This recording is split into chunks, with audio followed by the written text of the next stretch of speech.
Good morning, everybody. It's 11 o'clock on Wednesday. I am just going to let people just join because we've just started the session, so we'll just let people just join us, and then Geraldine and I will make a start.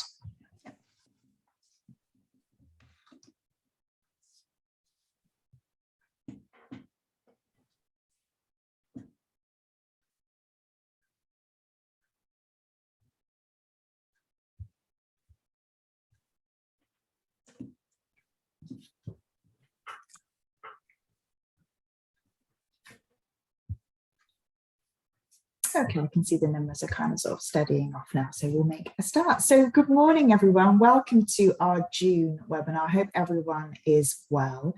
I thought as we were halfway through the year that we would have a little bit of a break from the legal updates that we've done for the last couple of months and just have a bit of a reset, and in particular have a think about having a bit of a communication reset.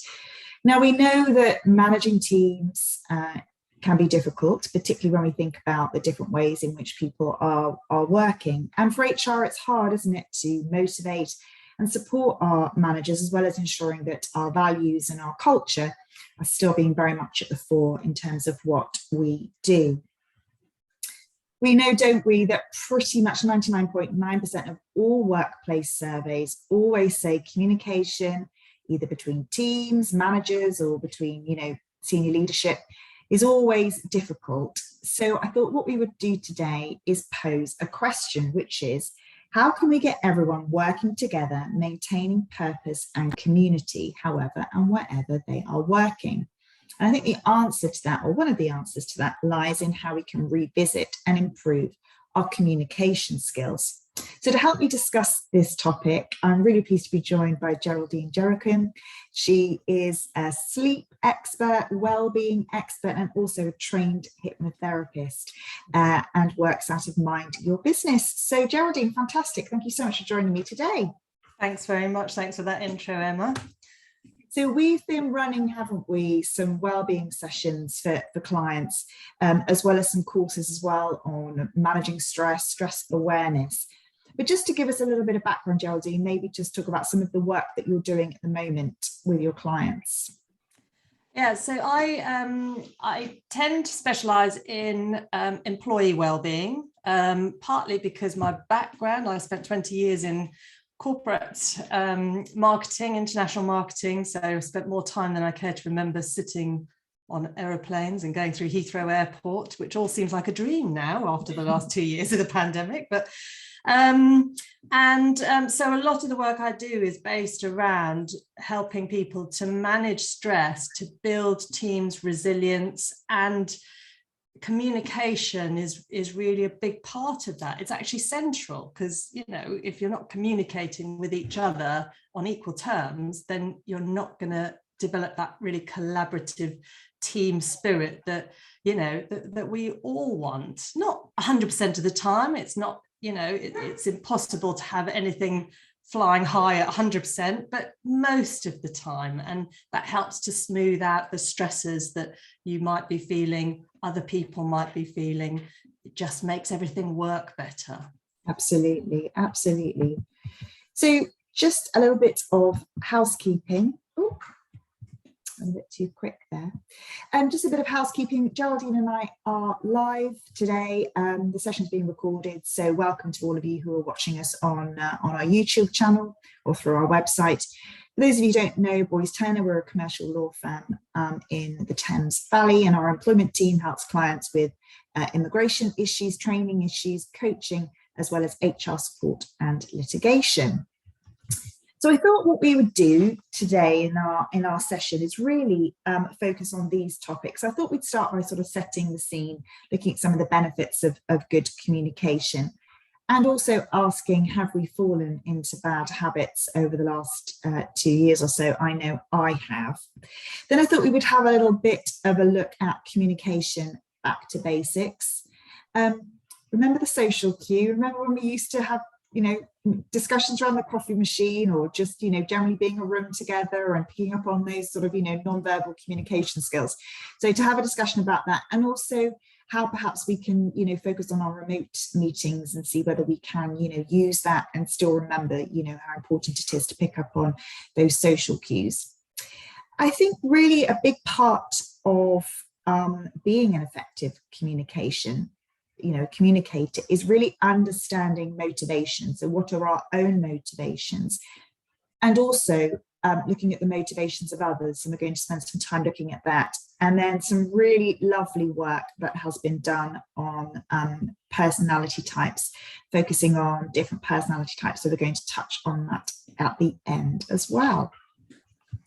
So let's get started, Geraldine. Now we know, don't we, that good workplace communication is one of those keys to having a successful personal relationships within teams, and also, within the business in general. We know that greater communication can lead to greater collaboration, more productivity, but also, greater morale overall. And certainly we see that not only is communication good for the business, but also it's good for the individual. Those people who are good communicators, they are worth their weight in gold, and they're the individuals that are our top talent, can communicate well within teams, but also to our clients as well and to the wider audience. And we also know that bad communication can lead obviously to the reverse, poor morale, poor productivity, lack of confidence. And also from my perspective, I see, a lot of issues arise from there being miscommunication, somebody not being able to communicate properly, misconstruing what someone has said, or failing to actually deal with issues early. So Geraldine, what are you seeing in the clients that you're working with in terms of, where we are from a communication point of view? So, we've had 2 years of the pandemic where, at the beginning, people I remember feeling, happily that we were all sort of squirreling ourselves away in our homes, being set up. It was all quite stressful. But it felt like that was what we needed to do in the moment. But of course, if you're working for, you're used to working with other people in large teams, very collaboratively. You mentioned going, to the coffee machine, having a chat. Work is so much more than just being productive and just producing a piece of work. It is a community. It gives us so much more, in terms of boosting our morale. It gives us status. It's not just about the pay that you get. Of course, that's important, but it's the relationships that you build with other people. So when we all left that and sort of, started working from home independently, we had to change the way that we connected with other people, and it isn't the same online. We were saying before we started, that being in person, you would have much more chat. You would get to know people more.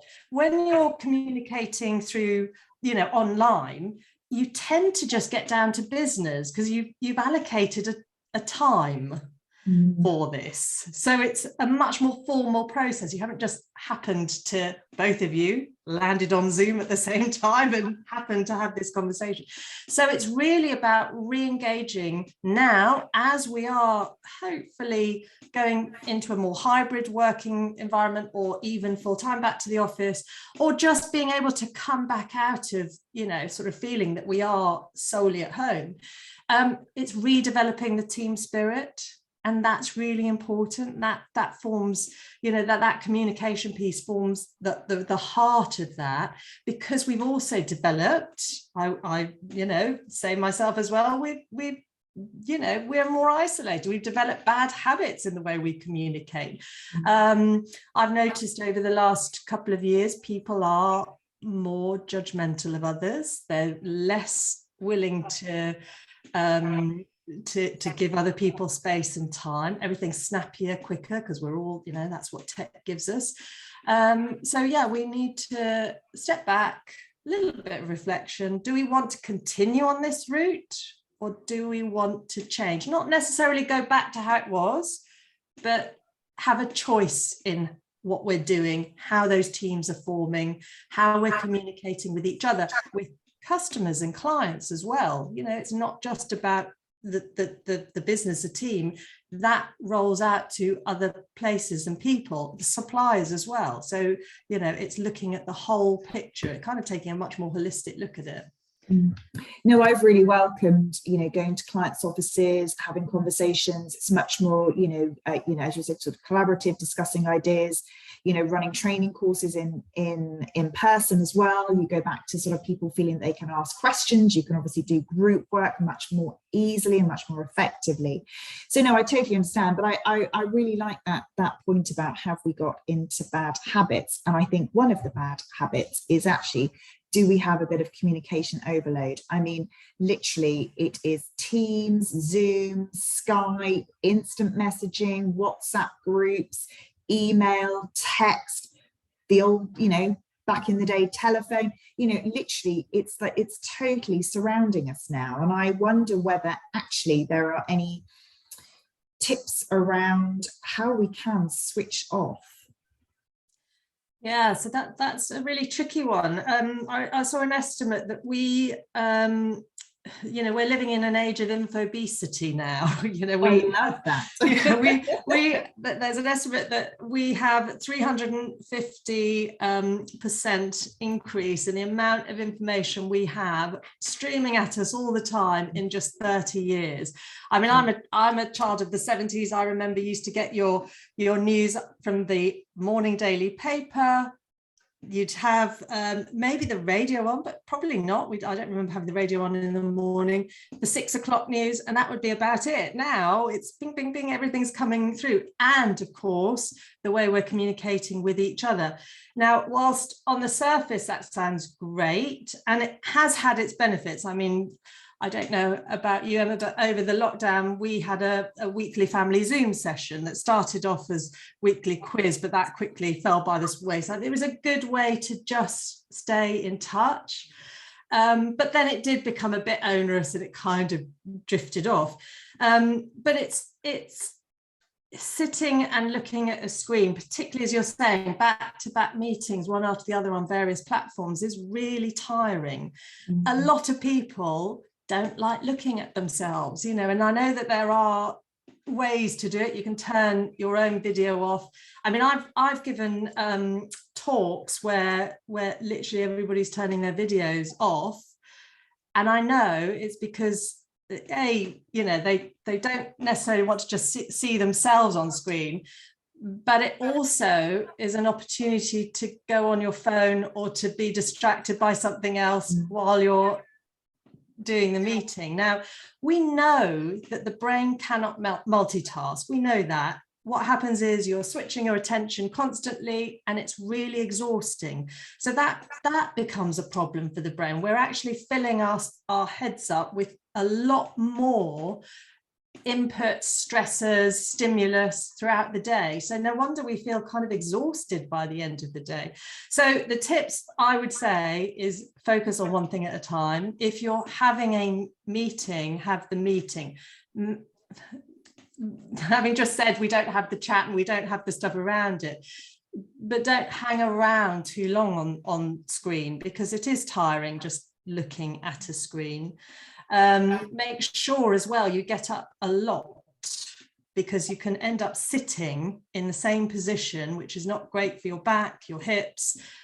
So doing lots of stretches, getting up, moving around, looking at things like standing desks, and choosing, I would say, choosing one or two ways to communicate within your team. So have a meeting about it and decide, because if you're always having to check WhatsApps, Slack, you know, is there, you know, emails coming through, text messages, Messenger, I don't know, you know, there are a number of other ones. That's really exhausting. And then you feel like you feel a bit of FOMO as well, because you feel like you may be missing something, you're left behind. There's that moment where you realized you didn't get into the right, you know, app at the right time, and that can be stressful. Yes. Have I missed the wrong meeting or right meeting, or the message, or I can't keep up? No, I totally understand. And it's quite interesting that we've seen a couple of European countries sort of mute ideas about having sort of legislation about, specifically the right to sort of, turn off of emails and things like that. I think there are ways around it. I think it's also about having an appreciation about how other people like to work as well. There might be some evenings where I log on and just have like a complete admin blitz, where I'll email people and I'll ask them to do stuff, but always saying that I'm not sending this because I expected it. Now it's literally because that's what I'm doing. I happen to have some time. I want to have a real admin blitz. Please, you manage your diaries and you do it when you can do. So I think there's always that, have an appreciation, how other people work. And if you want to send an email at 4 a.m, that's absolutely brilliant, go for it. But actually people might not appreciate receiving an email at 4 a.m. So sort of delayed sending of emails and things like that, I think is another really good way to sort of stop other people feeling that they have communication overload as well. So if we think about some sort of communication, back to basics, we've talked about obviously why communication is fantastic, both from kind of an individual perspective, team and business. And also, we talked about there about collaboration. And because, if you can't communicate clearly, there's a risk, as we've said, of miscommunication. And also, people dropping the ball as well. If people don't know the deadline for something, people can miss when things have to be done. So not just in business perspective, missing deadlines, but also personally as well, that sort of being misconstrued or misunderstanding what someone said, which can lead to sort of people feeling isolated. So Geraldine, when you think about communication, we've got some sort of things on the slide here, but what really are some of the kind of back to basics around communication? So I think it starts with you and what do you want to achieve out of it? And that is partly knowing yourself, knowing, some things are very clear cut, some things aren't.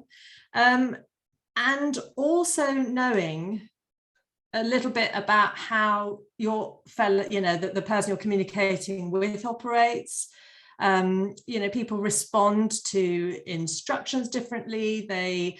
Some people like niceties around language, hi, how are you? What was the weekend like? All the chat. Other people are just very direct. They like to get to the point. So kind of negotiating that a little bit. And it is definitely, you've got there a two-way process. So there's giving your message and there's listening as well. And I think we forget the listening, which is really important.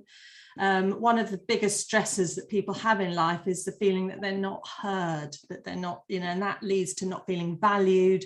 That can lead to frustration, all sorts of issues within a team. So that listening part is really key. But also thinking about your intention behind it, your behaviors around it. And remember, your intention only you know. The other party doesn't know. Your behaviors you'll both know, because you'll see if someone's yelling at you or if they're smiling or if they're and then the impact of it. And you don't know that. You don't know how they're assimilating the information until they then give you the feedback. So it's always that two-way process. And I like to I use this analogy that came from the University of, I think it was Stanford, that it's a bit like a tennis game. So you have to remember the best games of tennis are where you stay on your side of the net. So don't assume you know what the other person is thinking or feeling or how they're taking it on. If you do start to do that, well, you've jumped the net, so you're both on the same, one side, it's not a great game. So stay on your side of the net and wait for the feedback rather than assuming they've got the information, they understand it, and they're okay with it and, their feelings. I think another thing would be, as well as thinking about obviously what you want to achieve from whatever it is you're doing, if it's a conversation or knowledge giving, or a presentation, what is you're doing. I think that's really important.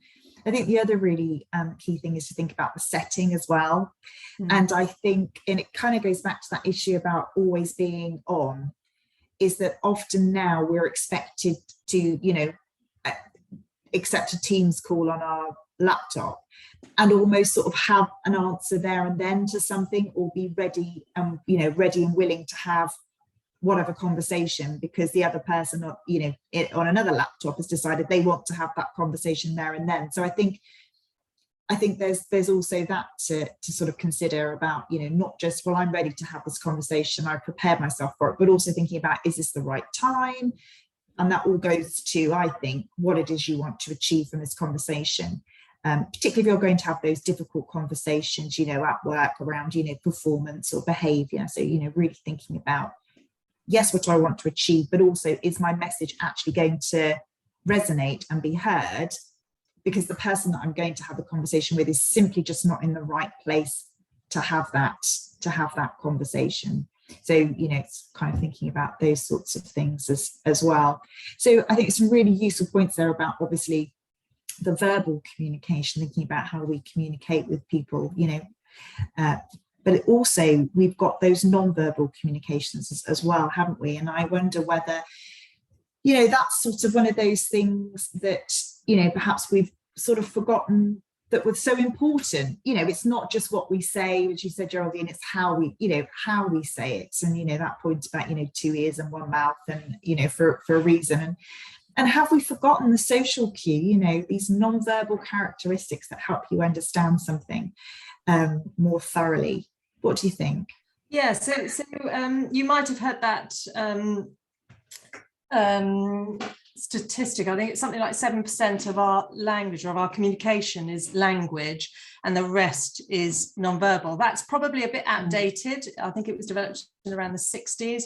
Of course, with the amount of digital, and tech that we use, but it still holds true. Whether it is 7% or whether it's changed slightly, we are not just. It's not just the words you're speaking; it's how you speak. That's why I've got 2 teenage daughters. I can't tell you how many times they come to me with the, so-and-so sent me this text and it doesn't, they're just being rude or this, and we're like, well, actually hold on, because text speak as well is very different to someone talking to you with a wry humor or a bit of, a smile on their face, or it's very difficult to interpret what's being said. It's very bald when you just see it written out, sent by text, and even online. There's that expression, resting bitch face. Well, apparently most people on Zoom go into a slight resting bitch face. So it can be quite a negative look. If you imagine you're sitting there, you're listening, you're not necessarily going to be smiling the whole time. So you do tend to go down into a slight, a neutral expression, but actually in studies that's been shown to be a negative look. So that can put people off just because you've got all those other connotations, which you wouldn't necessarily have if you were face to face. You can't see that my hands are doing this a lot because that's what I do, but I can see on the screen that actually I've cut off. So we use our bodies to express ourselves a lot, and without the rest of me, you're just seeing this bit. Things like, people have their base kind of mode. So the classic one is if somebody's crossing their arms and their legs, it means they're very negative towards you. But actually, if that's their base and that's what they do for comfort and it's natural, then it's not a negative. So it's really important to know those aspects. You don't get that if you're not seeing them in person either. So you're not then developing those deeper relationships, that deeper knowledge of each other, if everything just stays digital and on screens. And we are creatures that are designed to connect with each other and to collaborate and to communicate with each other. That's really key. And I think we forget that a little bit because it's very easy to, use tech to work from home. We've gone through the pandemic with it, which has been great. But now is that time to think about, do we want to continue the way we have, or do we want to make changes? I'm now very conscious of my face on the screen. But you know, you're absolutely right, isn't it? And I think, you know, because when you are in a meeting and somebody is, you know, kind of, you know, directing and projecting, you know, whatever it is they want to say, you do go into sort of, you know, almost like natural absorption mode. And it is very easy, I think, to get distracted by phones or somebody delivering something, or, you know, whatever it might be. And so, yeah, you do kind of have that sort of, you do have to sort of remind yourself that actually you are on camera. I mean, literally, it's like we're all TV presenters now. You know, we all have to be kind of, you know, there, present, you know, as we would do in a face-to-face meeting. Of course, you know, you wouldn't, you know, go to a face-to-face, you know, you wouldn't be invited to a face-to-face meeting in the office and say, well, actually, I'm going to go and sit in another room, you know. So it's the same principle. But I think there's that pressure that you feel that your face is, you know, up on a screen constantly, whereas, you know, in a face-to-face, you know, you wouldn't necessarily be looking at everybody, you know, all the time. So yeah, I think, you know, remembering the social cue is really, really important, you know, to think about how we emphasize things, how we direct information, but also how we use, you know, tone in terms of praising, and really, you know, how we can use our voices and our tone and our non-verbal communications to sort of praise and reward as well. So it's really important that we don't forget those social cues.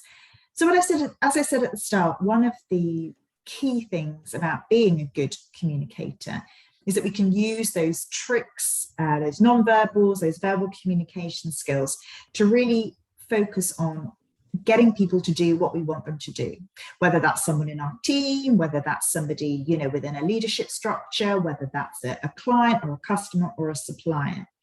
So how can we sort of renegotiate this sort of, you know, art of persuasion? Well, one of the sort of the core issues around that is around motivations. So what motivates you? What motivates others? Are they the same? And how can we use those motivations to really influence how we communicate? So Geraldine, motivations, it's not just about money and power and influence, is it? No, so you've probably heard of Maslow's hierarchy of needs, which was developed really to help marketers sort of decide how they could get people to buy more, you know, what causes people, you know, people's behaviors. So we obviously have our physical needs. You have a need to, you know, earn money to provide the roof over your head. We all want safety, love, belonging, etc. We also have emotional needs as well. So we all want to feel that we have a say in the direction of our lives. We want a sense of autonomy. We might still be working under direction from other people, but that sense of, you know, doing things under our own steam is really important.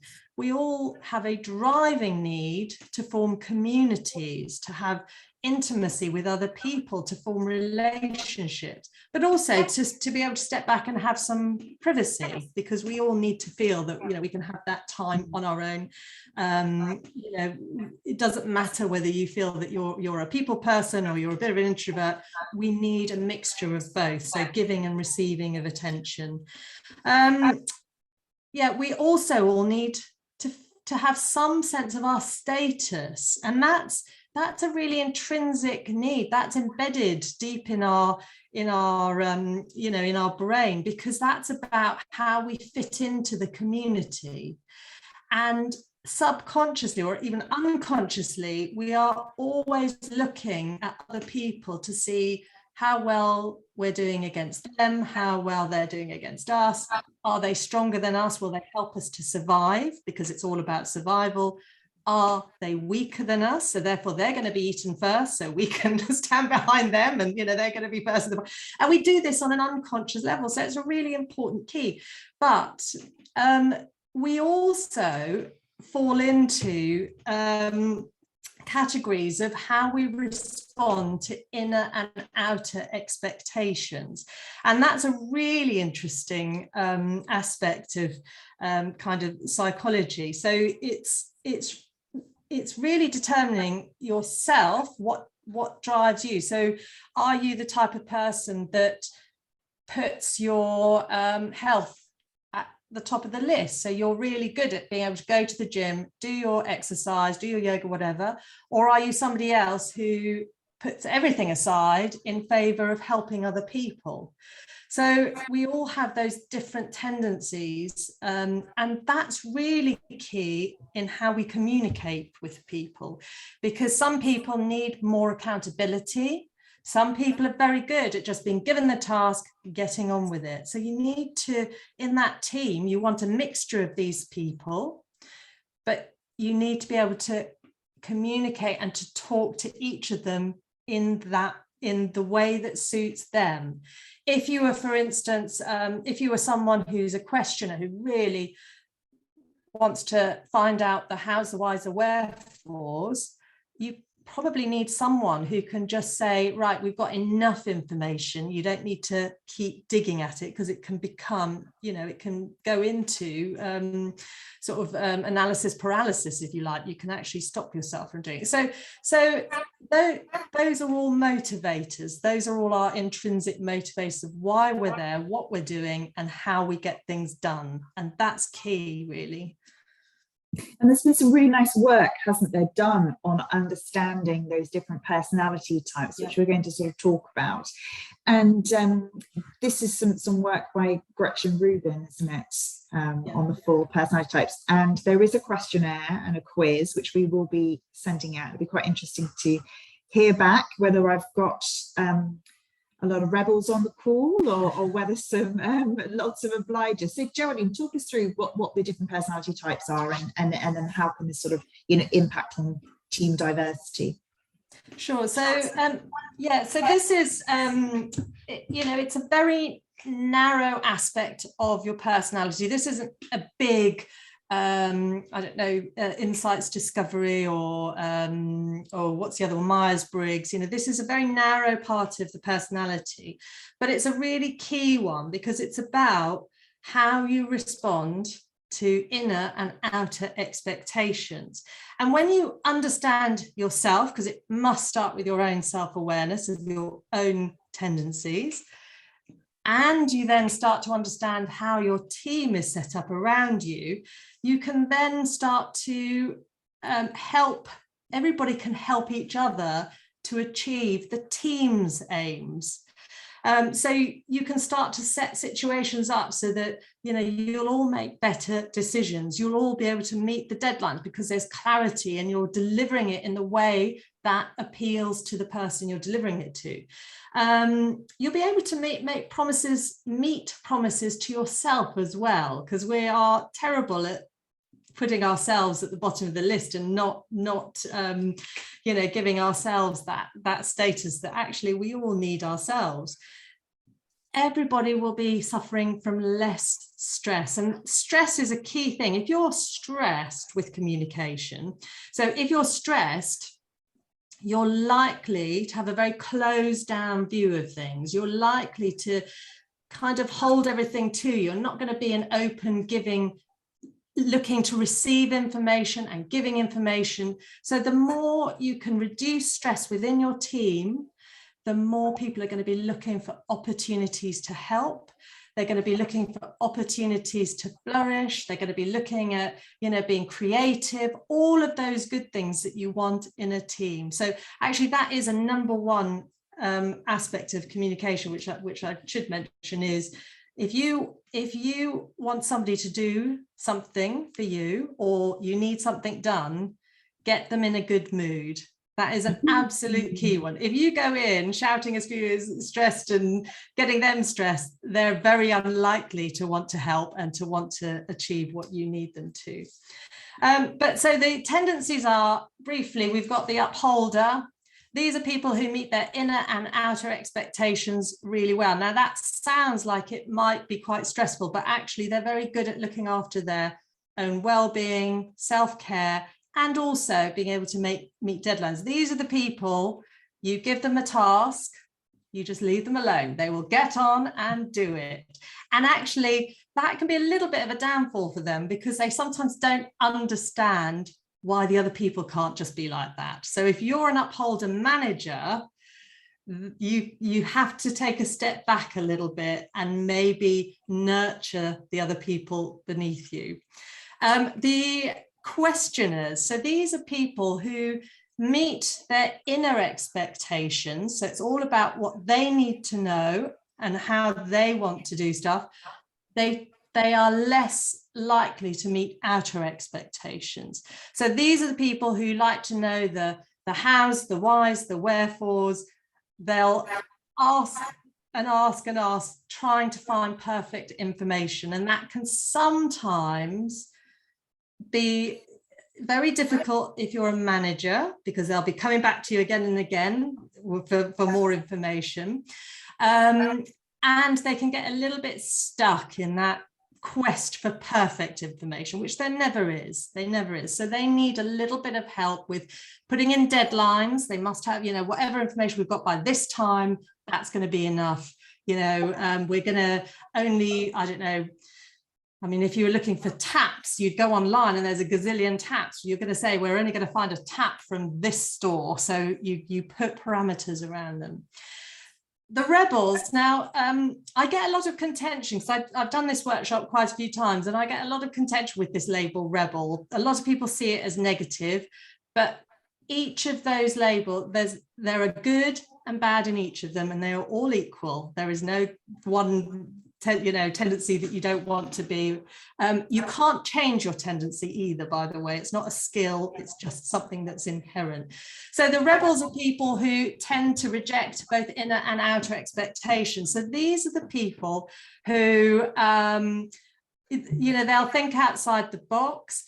A lot of rebels, funnily enough, tend to go into careers like military, police, you would think with a lot of boundaries, but they actually quite like pushing against those boundaries.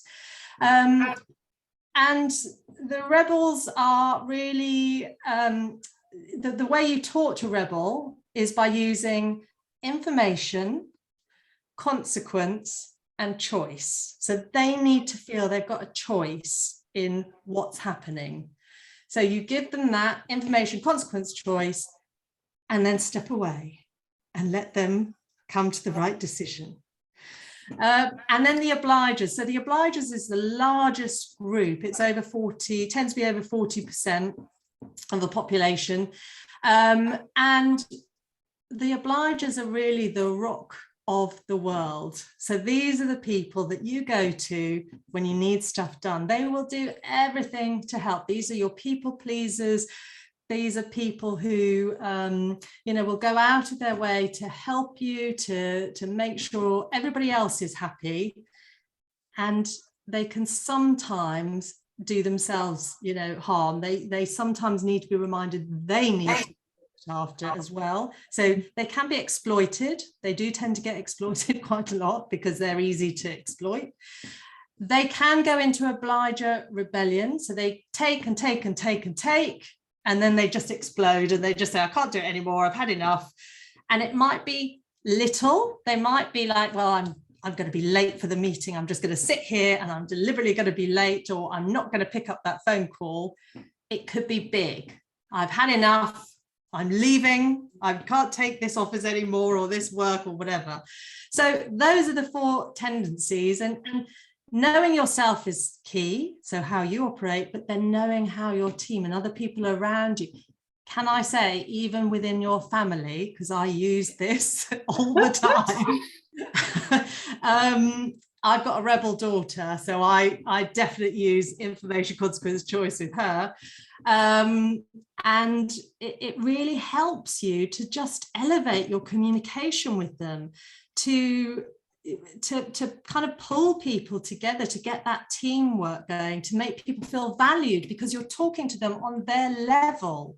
You're not talking at them or trying to push through your ideas. You're helping them to understand and to deliver ultimately what you need of them. So I hope that's summed it up without being too crazy about it or fast.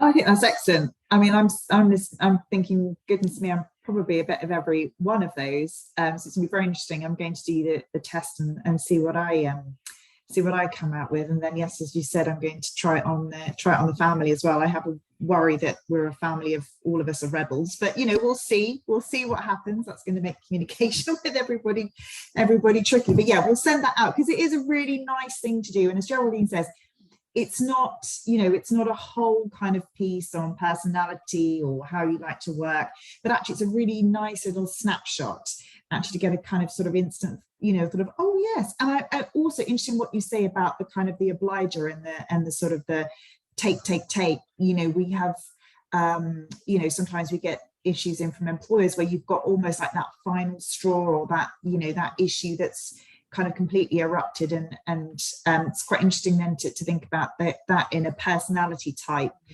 scenario as well. If we'd have known, could we have perhaps managed things better at the start rather than letting things fester and fester, which is sometimes what happens.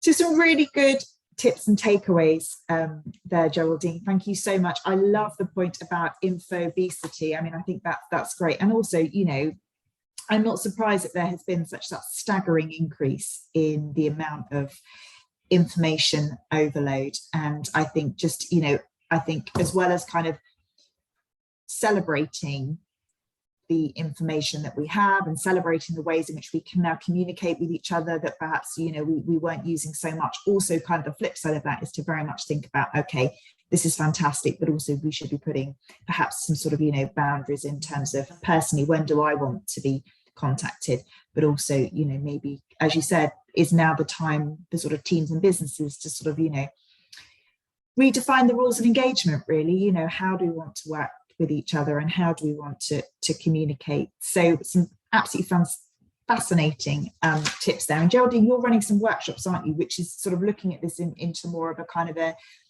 deeper dive. And how can people, we've got your contact information there on the screen, if people want to hear more about what you do, just to sort of get in contact. Yeah, absolutely. Yeah. So it is, so I really enjoy giving this particular workshop. Not that I enjoy most of them, but this one it's really about helping people to develop their self-awareness and just open their eyes to other people's, different personalities. It's kind of being able to take that step back. So yeah, by all means, email me, look at my website, give me a ring. Well, that brings us to the end of this month's webinar. Look out for our invitation to our July webinar as well. That'll be coming out shortly, and hopefully you can join us then. That'll probably be a legal topic, so we'll have a discussion around some sort of legal aspects as well. A bit of a break for the summer, and then we'll be back with our schedule for October from September, which will be a mixture of webinars, but also some training events as well. I hope we can get some more in-person events as well. So finally, just a real thanks to Geraldine. Thanks very much, Emma. No, that's great. And thank you for everyone for joining us today. So thank you very much indeed. And I look forward to seeing you all very soon. All the best. Bye-bye. Bye.